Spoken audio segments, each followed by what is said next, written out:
Hello, and thank you for joining us for Track 2, Rare Activism. I'm Nathan Davis, and I will be your host for the last breakout session of Day 1. As a reminder, this track is being live streamed, and I would like to welcome our remote attendees and remind everyone to download the mobile app and use some of our highlighted features, including the live Q&A session. Our last breakout session will be presented by Betsy Bogard, Chair of the Research Committee. Our last session will be presented by Betsy Bogard, Chair of the Research Committee with International FOP Association, and Susan Stein, President and CEO of Connection Healthcare. They will be leading our session, The Promise and Perils of Working with Industry, Lessons from Advocacy Group Experiences on Addressing Potential Conflicts of Interest. Please join me in welcoming Betsy and Susan.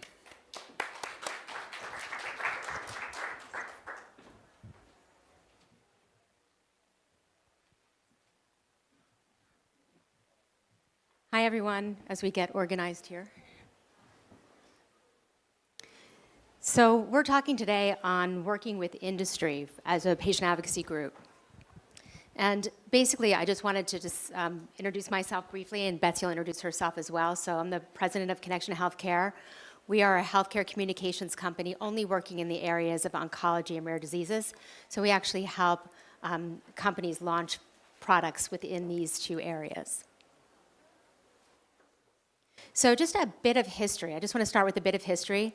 One, we're basically all here for pretty much a few common goals. And one of those goals is to be able to get products in the rare disease space launched, to be able to advance patient care for rare diseases. And it's a really lofty goal, and it's an area that's very difficult. I've been in this industry for a better part of 30 years, and with rare diseases, it's one of the hardest areas to work in.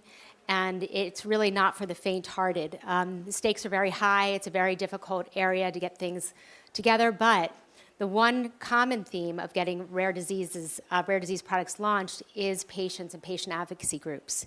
So we're really here to really be able to figure out how can we get more therapies for rare diseases and possibly even the holy grail of cures. So I think all of you here are either working for a pharma company or an advocacy group. One of the things that's really important is partnering together, because now more than ever, that collaboration is really critical. So about a year ago or so, I had the pleasure of being introduced to Betsy next to me, and we've embarked on this really delightful journey on how we can actually get pharmaceutical companies and biotech companies to talk with patient advocacy groups on a really transparent level. How can we get them to have these conversations where it's a very equal partnership and a very transparent partnership?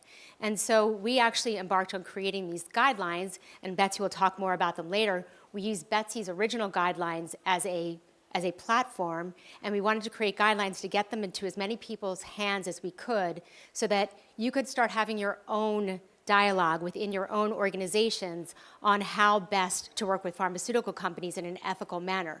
So they're intended to be guidelines and intended to start conversations so that you can go ahead and look at them on your own. But as you'll see, we've done a lot of work for you. We've actually done a whole lot of work. A lot of hours have gone into starting to create these guidelines, and so a lot of the basics have been taken care of. So let me start by saying one of the things when we started on this journey is we started asking, for those of you working with patient advocacy groups, does your association have a document that guides your relationships with industry? And by and large was a big no. We don't have that document. We certainly talk about it, or we talk about issues as they come up, but we don't have a standardized document. And that made sense. I think most people are accidental advocates or accidental activists. I don't think a lot of people wake up, or in high school and say, I want to go to school for patient advocacy.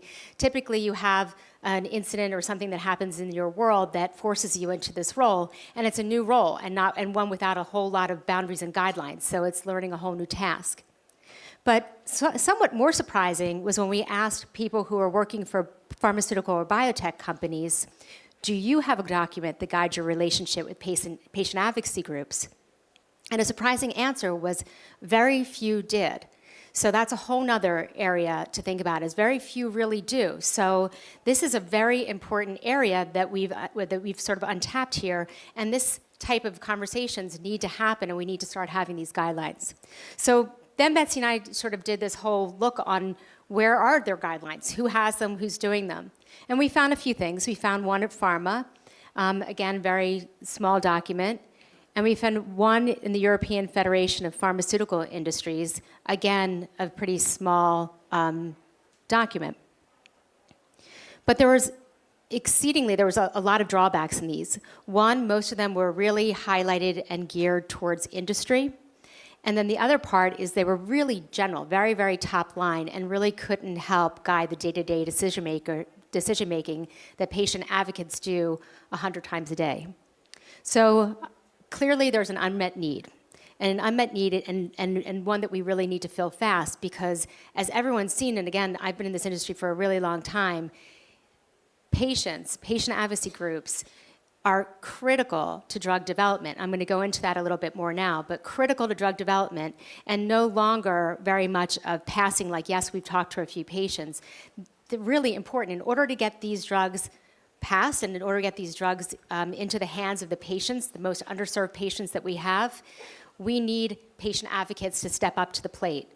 In some ways, I would say you have a real responsibility to step up to the plate so that we can actually get this information into the right hands so that when the time comes, we have products that really serve the community in the best way possible. So a little bit about the rationale for patient-centered drug development, and everyone's heard that term a few thousand times. The rare disease research is really robust, but there's still a lot of work to be done. So there's a lot of numbers up here, but basically what this slide is saying, since the passage in 1983 of the Orphan Drug Act, which actually laid out incentives for industry to be able to work on these underserved communities, since that passage, there has been a lot of work going on. There are 75 drugs that were approved from 2014 to 2017. And interestingly enough, the highlight there is in 2016, 9 of 22 novel drugs, about 40%, were approved by the FDA were for the treatment of rare diseases. So that's a lot of drugs in just the area of novel diseases. And a perfect storm is brewing right now, and patients are truly at the epicenter. Patients are moving from passengers, just sort of going along for the ride and just hoping, crossing your fingers and praying that all of the work that you've done is actually going to come and amount to something, and all of the things that you've given to pharma companies and biotech companies and all the talks that you've had are actually going to be fruitful, to truly becoming co-pilots and really being a true partner, having that proverbial seat at the table. And timing is absolutely everything. So 21st Century Cures Act, anybody know about 21st Century Cures Act? Great. If you do not know about 21st Century Cures Act, that's okay, because it just was approved in December of 2016. But please write it down and please Google it, because it is your friend right now. A lot of things, it's the next big chapter of patient engagement and advancing treatments and cures. So basically, this is allowing for a lot of incentives to utilize patients and patient advocates in the drug development process. So, and I think a couple really important things with this is the second one establishes collaboration across silos by creating incentives for sharing data. How many of you have been really frustrated that there's not a whole lot of collaboration and sharing of data? We'd like to think that all the researchers are collaborators, but really you just have to assume that they're all in competition. That's a big lesson to learn. They're all in competition for the same dollars, and so collaboration becomes very difficult to do because there is not an incentive. This actually helps for incentives for collaboration and sharing. That is really important for better patient care. And then it also requires that industry utilize patients and patient advocacy groups to gain information in order to get drugs approved. So it lays out a structure and a framework for application, guidance, and evaluation within the FDA. So when you Google 21st Century Cures Act, also Google 24th Century Cures Act and patient involvement, because there's an entire section on that, and it's really, really interesting to read. And the science is really ripe right now. So progress is moving really quickly. It's again, not for people who don't like to move fast. This is moving really at a fast lightning speed. The genome has been mapped. Electronic health records are now the norm, and big data is capturing mass quantities of information. We're not exactly sure what to do with all that information, but it is capturing mass quantities of information that hopefully will be able to be used effectively.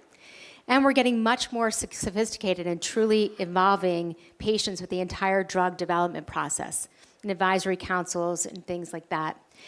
So not just testimonials from patients and not just, a clip here and there, but really involving patients from the beginning of the drug development process, even in identifying things like meaningful clinical outcomes. To people who are developing drugs, maybe it's not so meaningful to be able to drink on your own.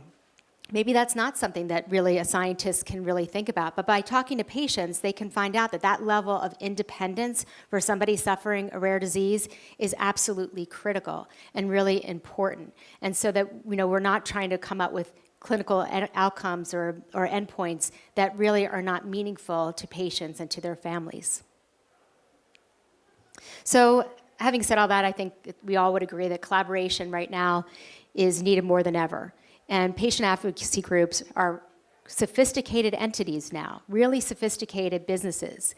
And they offer a lot to industry in terms of their intimate connections to not only patients, but also the families and clinicians. So right now, more than ever, we need true partnerships between industry and patient advocacy groups. And I won't go into all this, but there's a lot of difficulty in orphan product development. And there's a lot of difficulty that patients can really be helpful to industry with. And so really important, like small populations. How do you find patients? Very difficult to get clinical trials off the ground in orphan drug development because patients are very difficult to find.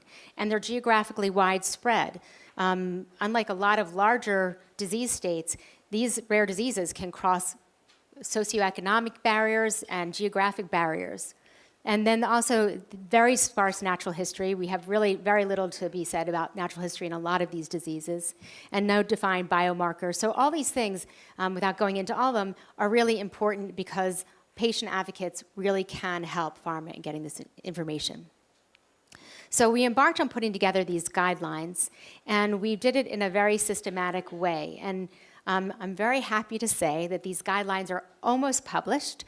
We would have loved to have them published beforehand, before we got here, but they're really, really close. So, and as soon as they're published, we'll be able to widely distribute them to all of you. And Global Genes will have them on their website. Hopefully, you'll be able to send them out. And you can always contact Betsy and I to see when they're going to be here. So we'll be good people to talk to see when they're going out. So hopefully we have our fingers crossed that they get published, so then they'll be able to be downloaded and searched by all patient advocates. But even if we have problems getting them actually published, they will go up somewhere, so you will be able to have them. So as I said, we actually did a very systematic way of putting these together, and Betsy and I thought long and hard about what's the best way to do this.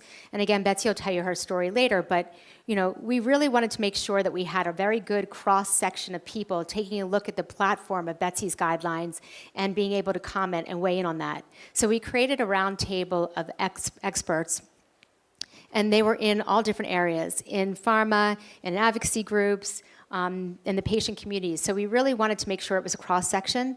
And then we actually put together a round table that Betsy and I moderated, and we had the guidelines out. And then we asked some questions here. And again, I won't go through all this and bore you with all, but there's some really big ethical questions here that are important that you should be asking yourselves in your own institutions.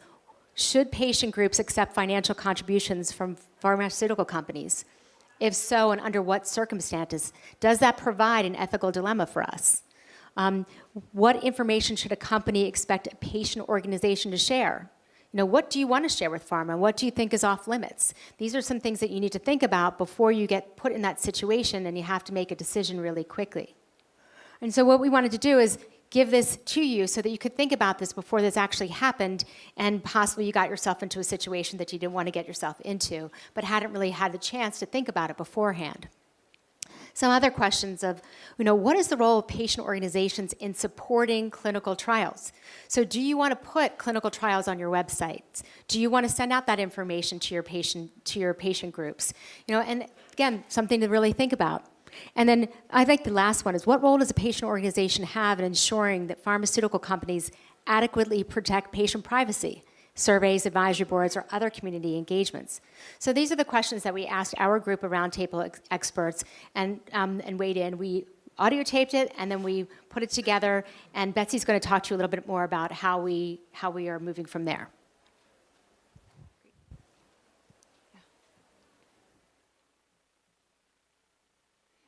So just briefly, a little bit of background about me. If you were here this morning at about 8, you already know this, that I have a brother with a rare disease, and that's why I work in this space. He has the very rare disease with the long name fibrodysplasia ossificans progressiva, or FOP.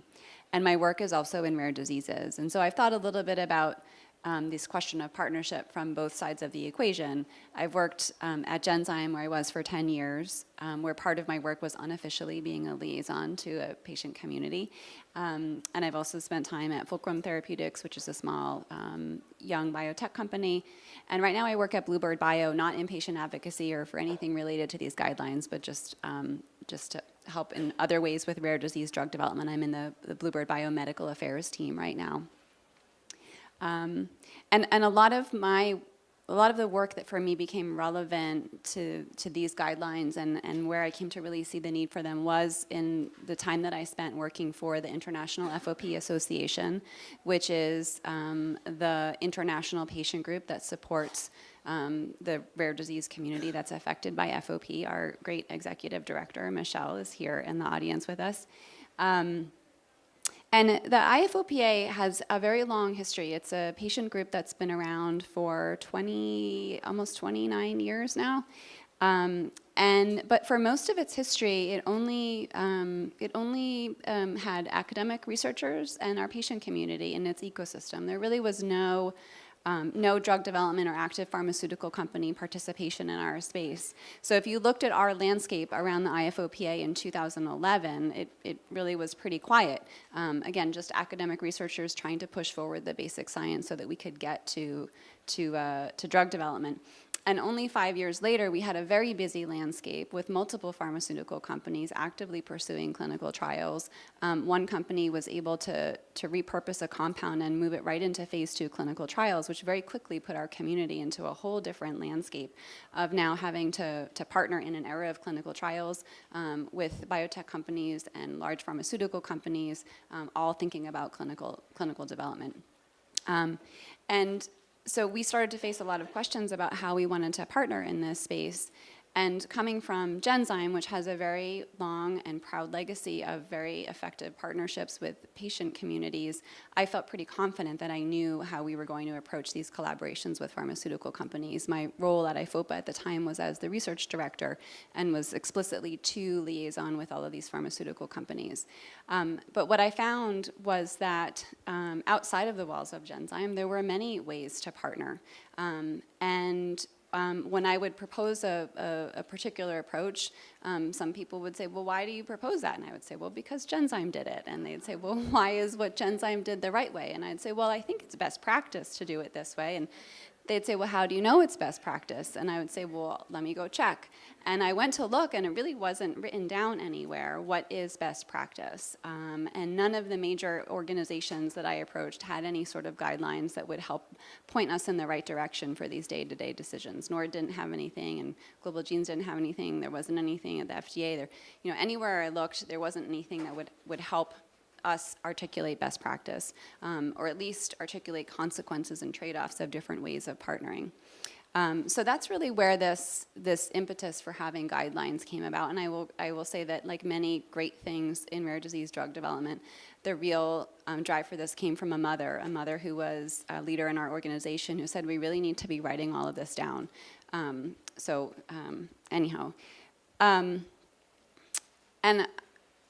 I will also say that when you think about these relationships between patient groups and pharmaceutical companies, there's really nothing that can be more important or more complicated than figuring this out.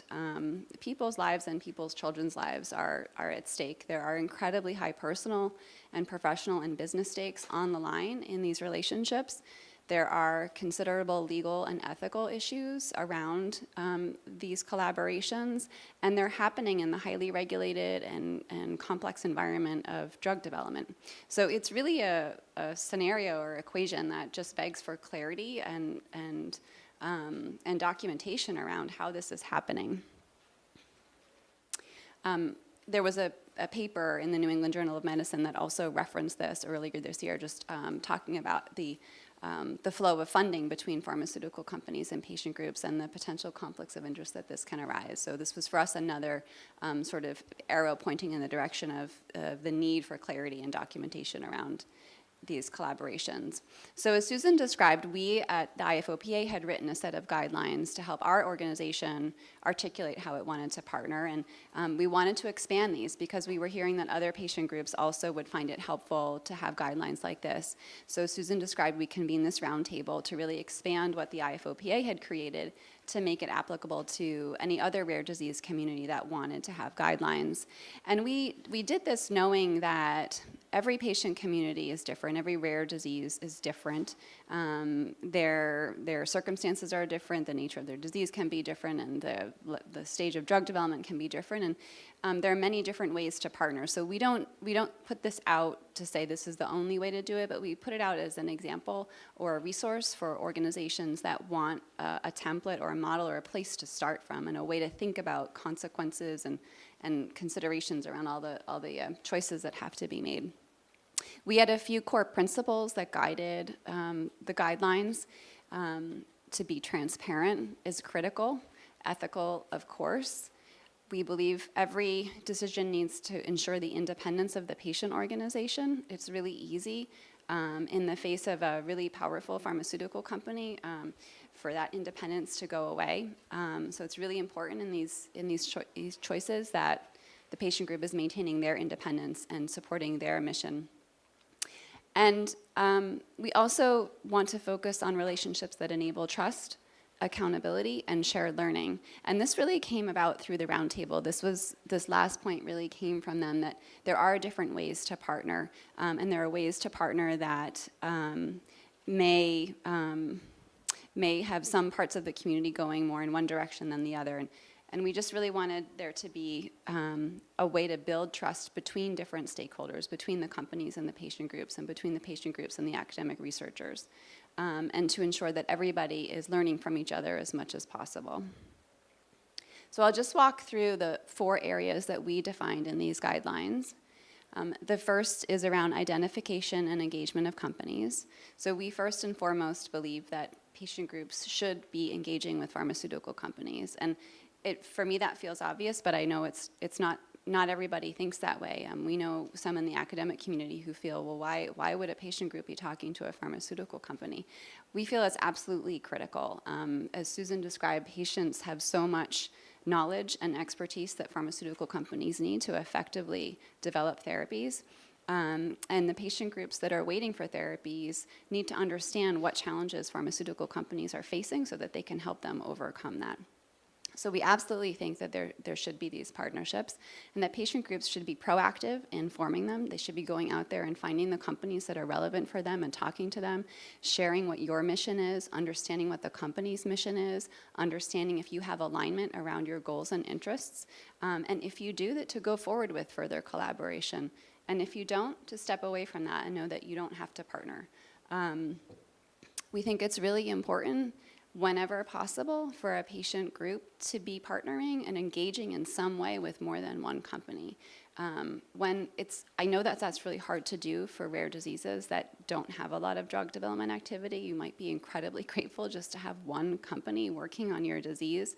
And you may have limited ability to really bring in other companies to do active development, but you could at least have conversations with others, understand different approaches to partnership, and create the opportunity to learn from varied partners and understand different perspectives. We just think that really helps create a healthy environment. It can be it can feel kind of good to have a real close or cozy relationship with one pharmaceutical company, but there can be some downsides to that. The second area is around patient engagement, and by this we mean a pharmaceutical company wanting to talk directly to patients, not the organization, but to actual patients affected by the disease. And this is absolutely critical. That direct patient engagement is something that we at the IFOPA, and I know many organizations, want to encourage and see happen for a pharmaceutical company to get to talk to the patients that they're trying to help can change their whole company. One patient talk at a company can lift up and motivate the whole company. And likewise, for a patient to get to go in and meet a team of researchers that are trying to help them and help get a therapy is like magic. And it is an incredible experience. And for them to understand the challenges that those people face every day is really important. So we really want that engagement to happen. We believe that engagement is best done with some sort of involvement or awareness of a patient organization. And there was interesting comments from the roundtable on this because some organizations may want to be very involved in this. The IFOPA is we support a very small community. And we really like to be aware of any time a pharmaceutical company wants to talk to patients. But some patient organizations that are bigger, supporting bigger communities, it might be too overwhelming for them to try and be part of every dialogue that's happening. And so they may choose to provide training and education to their patient community about what happens when you have this kind of a conversation with a pharmaceutical company. But fundamentally, we feel at some level the patient organization should be aware of these kinds of conversations happening. We believe that every interaction with the pharmaceutical company and patients should have a clearly stated purpose, and it should be related in some form to research or drug development, and that should be documented. Pharmaceutical companies shouldn't be out engaging patients just to be friends. There should be a reason to connect with them, and it should be helping to advance research and help the community as a whole advance. We think that when dialogue happens, it's best if it happens in some sort of group format, and not rather than just one patient or family talking to one pharmaceutical company. Having some sort of group, it could be an advisory board or some other form of a group discussion, can help ensure that the patient community is adequately and well represented to the pharmaceutical company. One family's experience is likely to be different than another family's and a third family's, right? Everybody has different experiences. It can also just help avoid any misunderstanding in the conversation when you have multiple people that are part of this discussion. So we really think that this is the best way to go, is to have some sort of group discussion. Any sort of dialogue that comes from these engagements should be shared openly, so people should know when these conversations happen. It should be something you can share through your organization's website or newsletter and just be able to talk about why it happened and maybe anything that was learned from it. And that we believe that patient organizations have a role in helping both their members, their patient community members, and the companies think through patient privacy rights and just understand what private health data might be exchanged and help patients understand what some implications of sharing their personal health information might be. The third area is around financial contributions. The demands on a patient group as drug development advances become greater. As their pharmaceutical companies conducting clinical trials and moving towards marketing applications, there's just a lot more activity that happens, and financial resources can be key to helping a patient organization support all of those activities. So we do support the exchange of dollars between pharmaceutical companies and patient groups. We think that needs to be done in a fully transparent manner, that all donations or contributions should be made in a manner that's consistent with your mission, that you need to document those transfers of funds, that there should never be funds given with an expectation of any sort of exclusivity or return in exchange for that. If somebody, if you're a patient group and you want to have some funding for a conference that you're hosting, that's great, and you can have sponsorship, but there shouldn't be an expectation that the sponsorship allows the company to direct your agenda or any way kind of direct what's happening with that meeting. You need to still, again, sort of maintain your independence, be in charge of what you're doing and supporting your mission, but partnering in this way that enables the activities to happen. We think it's really helpful to have multiple sources of funding whenever possible. This kind of goes back to the same issue I talked about earlier. It's just healthy. It helps you ensure your sustainability, make sure you're not over-reliant on one source of funds. And not only you want to avoid reliance on not just one company, but also just not on the pharmaceutical industry as a whole. Drug development is really uncertain, so you always want to be ensuring variety in your funding sources.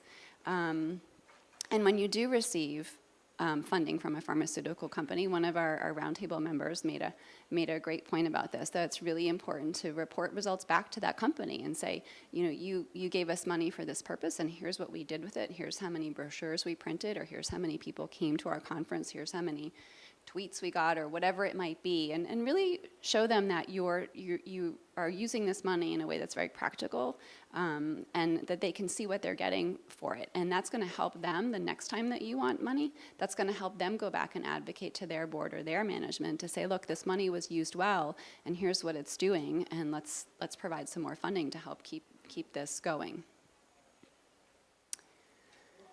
And the last area we talk about is around clinical trial communication and support. So we believe that the role of the patient organization is fundamentally to help patients make informed decisions about participating in clinical trials. The decision to be in a clinical trial is one of the biggest decisions that somebody could make in their life. And that decision should be made by them and their family and their doctor. And that we as a patient organization aren't in a position to say whether someone should or shouldn't be in a clinical trial.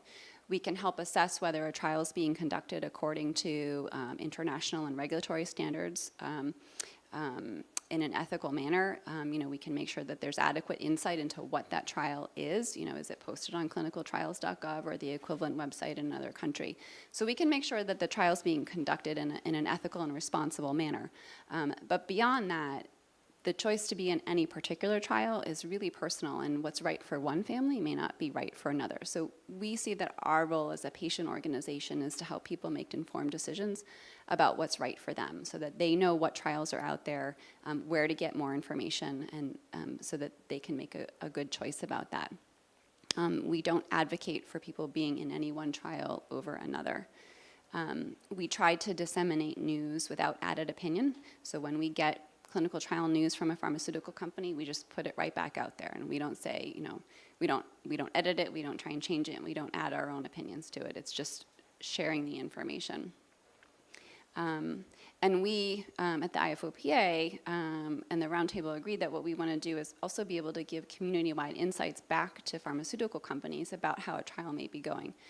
If we hear from many people that a particular eligibility criteria is difficult, or a particular aspect of the visit to certain clinics is difficult, well, we can give that community-wide insight back to the pharmaceutical company so that they can improve and make their trial better, and help get to as quick and clear of an answer about whether their drug works as possible.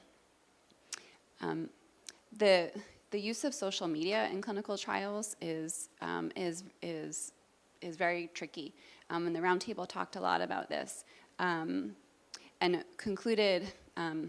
So when patients post about their clinical trial experience on social media, which happens all the time, it can really influence and impact a clinical trial. It can invalidate the results. It can have really, really significant effects on the outcomes of that trial and the ability to conduct it in a valid way.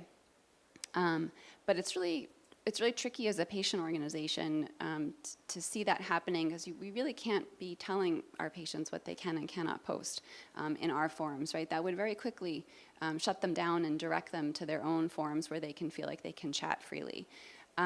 So what we concluded is that it's what's most important as a patient organization develop a stance on social media. Whether that is we don't recommend that you post clinical trial experiences online, but if you want to do it, okay, or we don't allow it, or whatever it may be. And this is another area where the roundtable really felt that some organizations may just want to choose a lighter hand of just providing education and materials, and others may want to be more involved and engage with their community around giving some direction about how patients use social media when it comes to talking about and thinking about their clinical trial experience. So that's sort of the gist of what the guidelines cover.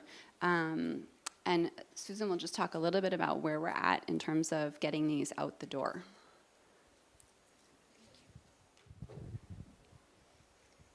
So this has been a really exciting journey for us. We've learned a lot from it.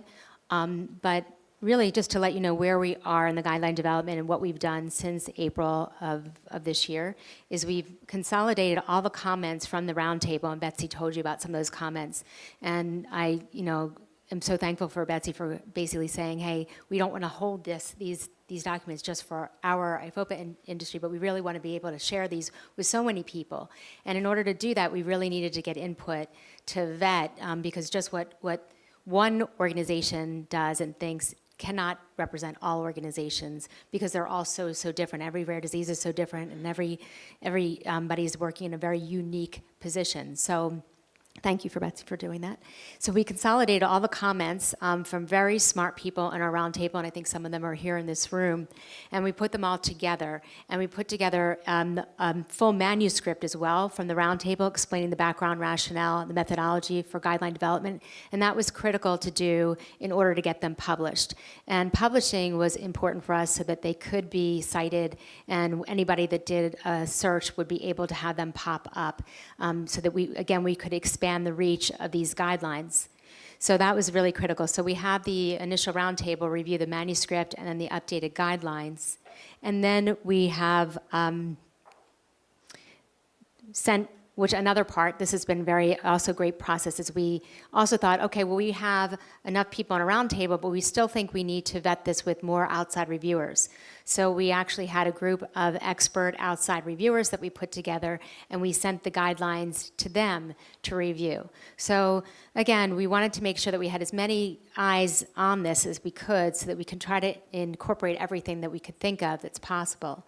And then in addition, we created and submitted an abstract to NORD for the NORD meeting coming up, and that abstract was accepted. So we will have a poster at the NORD meeting also going through this as well. And then the next two steps that are still to be done is we're incorporating all the suggestions from outside reviewers, again, some of them in our room, and we're going to finalize that with our participants. And then we're going to submit the manuscript and the guideline document to a peer-reviewed journal. And I really think we're just a couple weeks away to do that. So they should be something that hopefully gets published soon. And if not, like I said before, they will be able to be put in your hands. So I guess in conclusion, I hope that what we have done up here on this stage today is basically let you know that there is a real power shift that has occurred over the years with patient involvement, and that it really is a big two-way street, this whole drug development process in the area of rare diseases, and all of you as patient advocates are a really important part of that.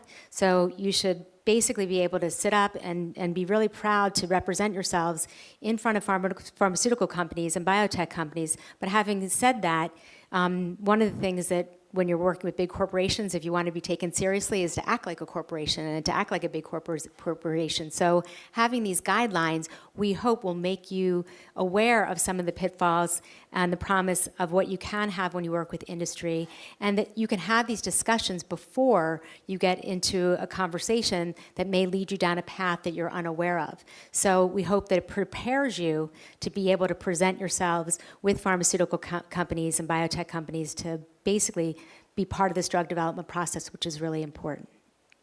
So we hope that that's what we've done, and I think unless you have any other things, we'll open that up to questions. Go ahead.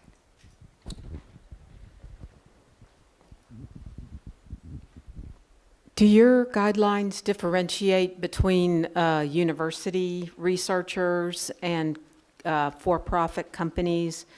And do you anticipate if the university researchers should commercialize their research and create a company that could be a for-profit company or whatever?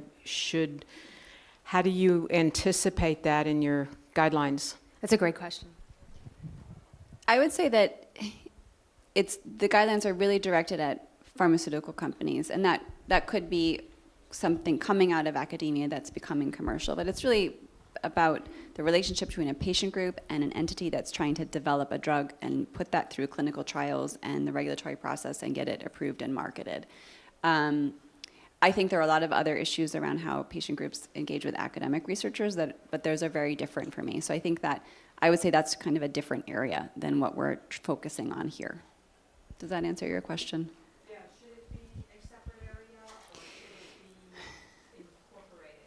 Yeah, it's a good question. I think I could see it being a related set of guidance. I just think there are different issues that come up in that relationship. So I could see it being it could be a related tool or a related document. Yeah. Hi, I have a question. We have a scientific meeting that's open. Hi, over here. Oh, Open to clinicians, researchers, academics, and pharmaceutical companies only. And we've always walked a very fine line about allowing pharmaceutical companies to, we call it, provide an educational grant, although they get awareness opportunities throughout our organization. Do you think all of those criteria, are there any other criteria that you would add to those specifically for a scientific meeting where there's a lot of overlap and they're talking about, I think there's a greater chance for conflict of interest. Now it's a little more scary as opposed to like giving money for a family conference or giving money for scholarships for a family conference or providing a gift, just a general gift to the nonprofit. yeah. I'll tell you my thoughts, and I also happen to know that there are a number of people in this realm that are either more knowledgeable than I am about this, so I welcome any of you else who may want to help answer to do that.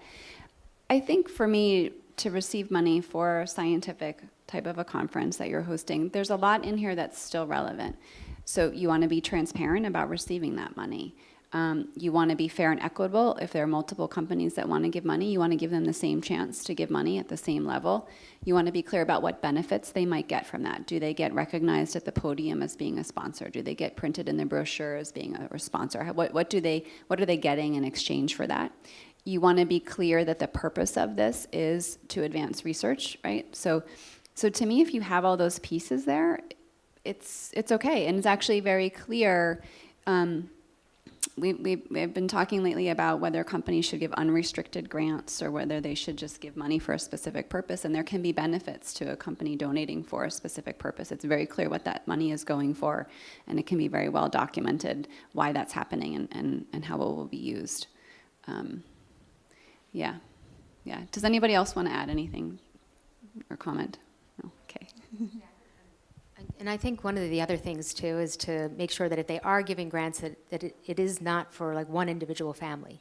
That it goes into a bucket that may be then distributed to possibly one family, possibly many, but that it's not necessarily tied to individuals. So we had a comment submitted through the app. As a patient with rare disease, my experience showed that the principal investigator running the clinical drug trial at the famous institution did not think of me, the patient, as a partner at all. There has to be a culture change. It's not really a question, but maybe you can find some talking points in there. I cheers. I think that's critical in what has to happen nowadays, and I think that some of the things that are showing up in sort of regulations are going to force that. But the opinion is mine. But I feel like that's not anybody that any of us need to be working with, because it's a critical piece, and I think the FDA has recognized that patient involvement in getting things approved is paramount. I would also say I think this speaks to your earlier question about how do patient groups interact with academic researchers and academic organizations. I think there's a lot that could be thought through about that to make sure it's clear what everybody wants and needs in those collaborations. Great. More questions?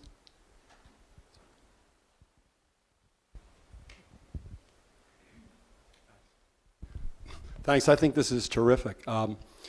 to add to support to this, we did a survey earlier this year among 3,000 patients and caregivers with a huge variety of rare conditions about advocacy groups.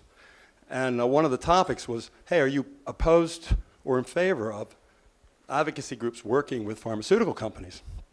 And a majority said they were in favor, but there was a bunch that weren't sure, and there was a strong minority that was really worried about it. And even those in favor, we gave them room to comment.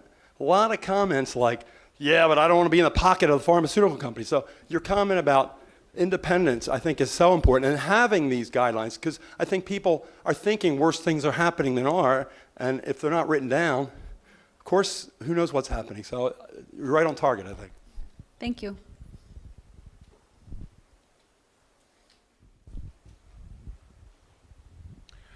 I'm from Canada, and I'm here for the first time at a Global Genes meeting. So I salute you for trying to put on the lens of it being beyond one specific disease group. I have a question and a comment that I'd ask. The question is, the language I heard, you wanted it to be useful for other rare disease groups. What about through the lens of other prevalent diseases? Are there any caveats you would cite at this moment? And last but not least, there are only 2 countries in the world where pharmaceutical companies and biotech companies are allowed to have direct interaction with patients, know who the patients are and interact with them. That's the United States and New Zealand. So if this is going to be transportable to other jurisdictions, I welcome your thoughts on that observation. What difference that would make to the guidelines.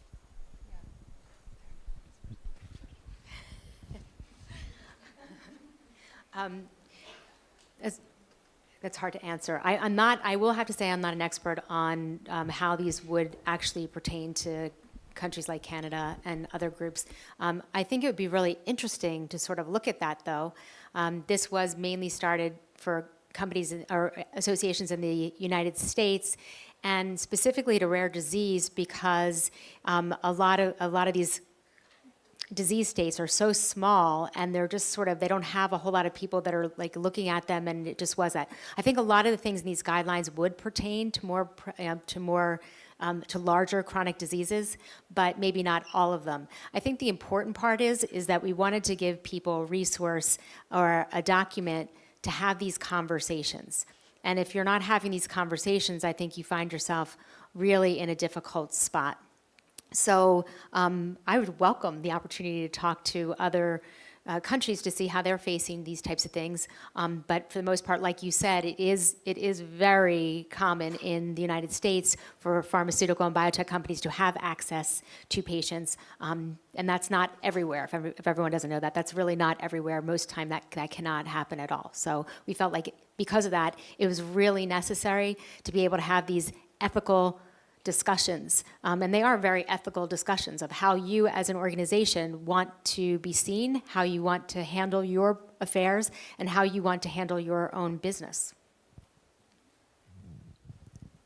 So regarding your question about more prevalent diseases, I'll say I've really only worked in rare diseases, so I can't know for sure if this is true, but I guess I would invite anyone else who might have experience with bigger communities to comment, but I guess one of the things I might speculate could be different is that there could be, for diseases that are more common or prevalent, less of a power imbalance between a pharmaceutical company and that patient organization, right? That patient organization is probably bigger, they have more resources, they have more funds, they clearly have more numbers, their membership is greater. So their sort of their power might be greater than when you take a tiny rare disease community that has had no therapy, is desperate for something for their children who are sick and dying, and is just so grateful when a company comes along and says, we might be able to help you, right?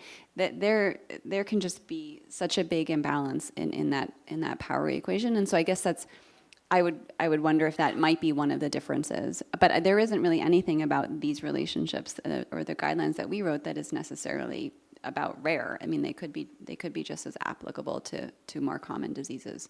Yeah. Is there a mic?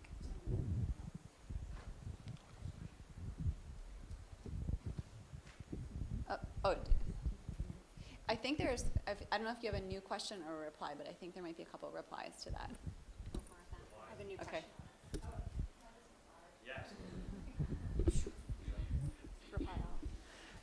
Hi, my name is Jamie Ring. I work in on the industry side in advocacy. So I would just comment on the more prevalent question. So industry can also sometimes uniquely be sort of in the inverse scenario. So I'm at a much smaller company than where I used to be, and I've had some opportunity to work with some much bigger patient groups than what I'm used to. And when it comes to, I'm used to partnering, genuinely partnering, finding areas of commonality and working together.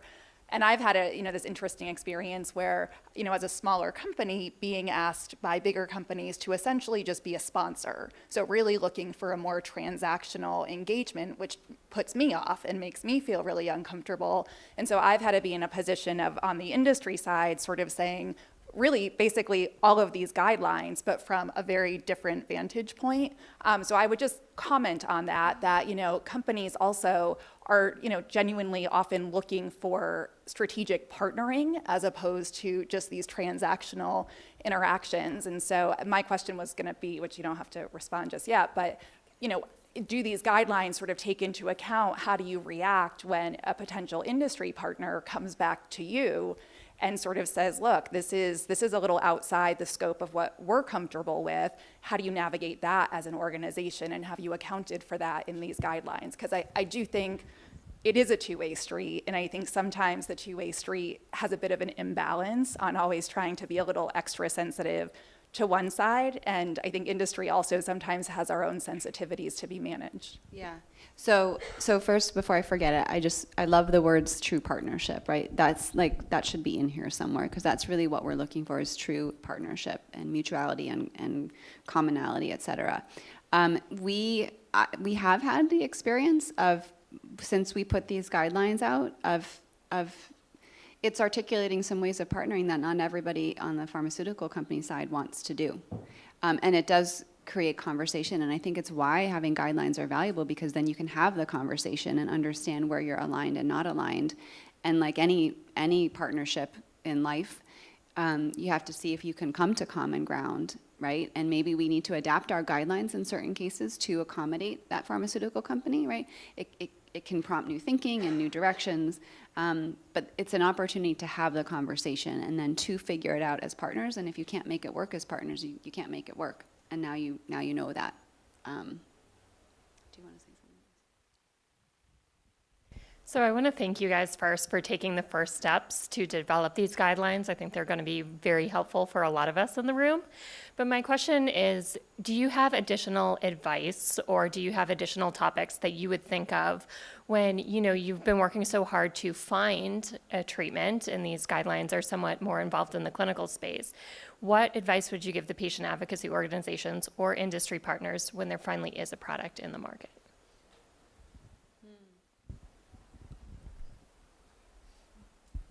Like for how you collaborate? Is there a lot that's different, I wonder? I'm just wondering, do you think there's more additional, Yeah. conflicts of interest or topics in that collaboration? Probably talking Yeah. about best practices, so you may want to come up with, step 2 or phase 2 would be what Yep. best practices look like Yep. between industry and, Yep.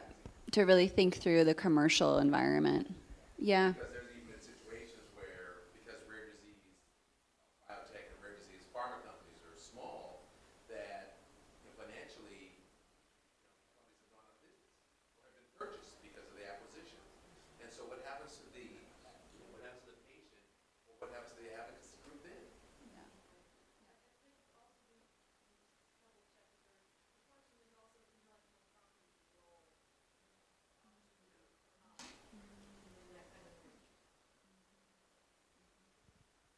Yeah, so I think by and large, the point is to have these conversations with your groups all the time, so that you don't end up getting yourselves in sticky situations.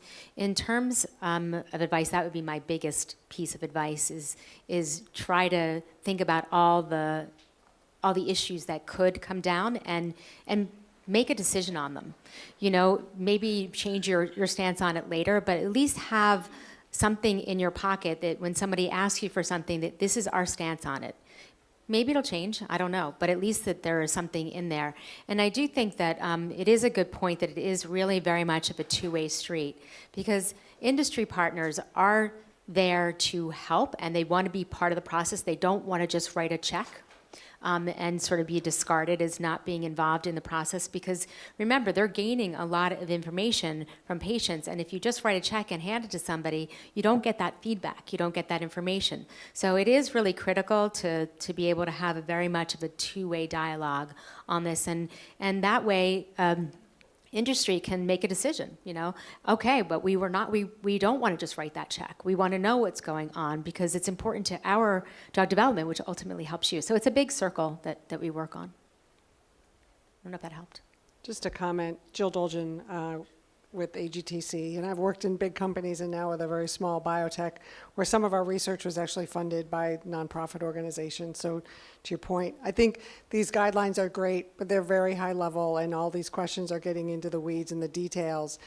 I find part of the question, or the first question, is what's the intent? I have a lawyer's voice in my head all the time. What's the intent? To your question about supporting a scientific conference, what's the intent? Who's going to be there and why are they there? But interacting with companies, who within the company are you interacting with, I think is an important question to ask. I find that, especially working with these smaller rare disease organizations, it's a mom and pop organization, they're so excited that you as a company are involved in that. They'll do anything that you ask without really thinking that they're doing something that may be promotional or beyond what they should be doing.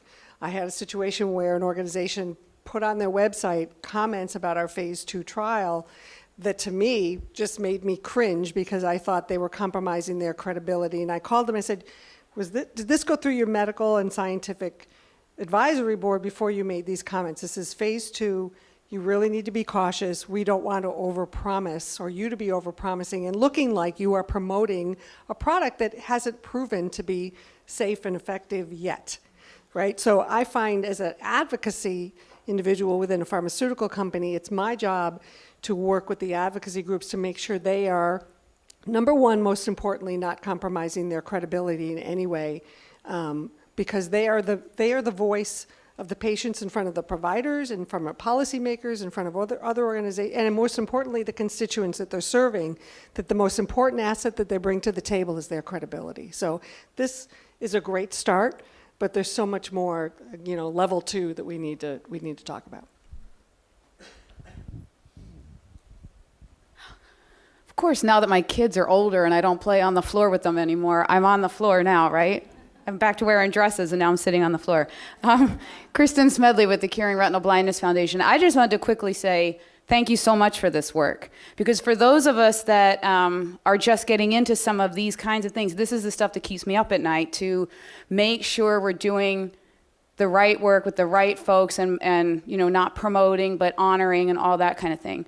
So I would love to see from Global Genes and some of the other big conferences, if we could dedicate time at every single one to explore these issues for the newbies, the mid-levels, everybody, to be able to have some more conversation, to go into the weeds and find out from those of you so we stop making any more mistakes or jeopardizing any of our work.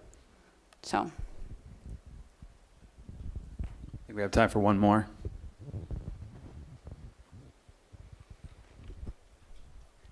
Hi, I'm Cindy. I am a Gaucher patient and advocate, and I also worked with the patient organization for many years. I think it's great what you guys are doing. I think it's long overdue, actually, and it's very refreshing to see this. I think both the drug company side, the industry side, the patients and the patient organizations, and I think even the medical industry has struggled over where do we draw the line, what are we allowed to do? There's so much uncertainty.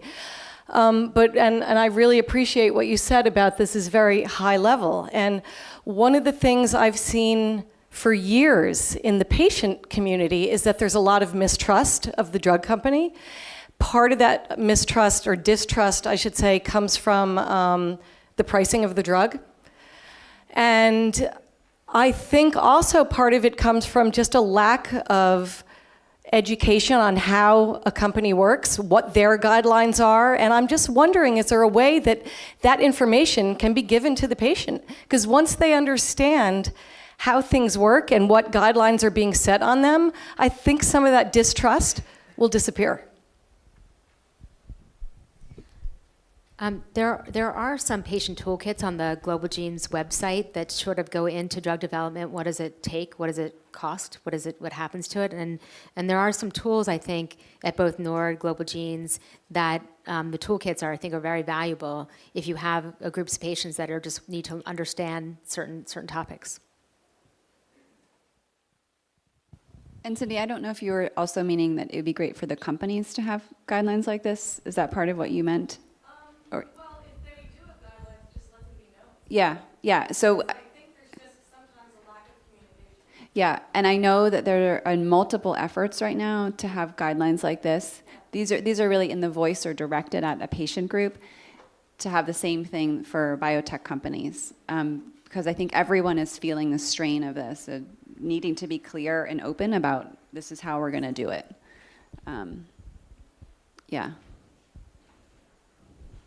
So thanks again to Betsy and Susan. Let's give them a round of applause for their time today.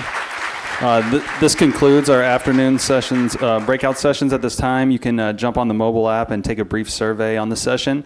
We would now like to invite you back to the main ballroom for a documentary screening and discussion on the story of hope and persistence by We Carry Kevin. Their presentation will be followed by a backyard barbecue and reception sponsored by PRA Health Sciences. Thanks again, and thanks again.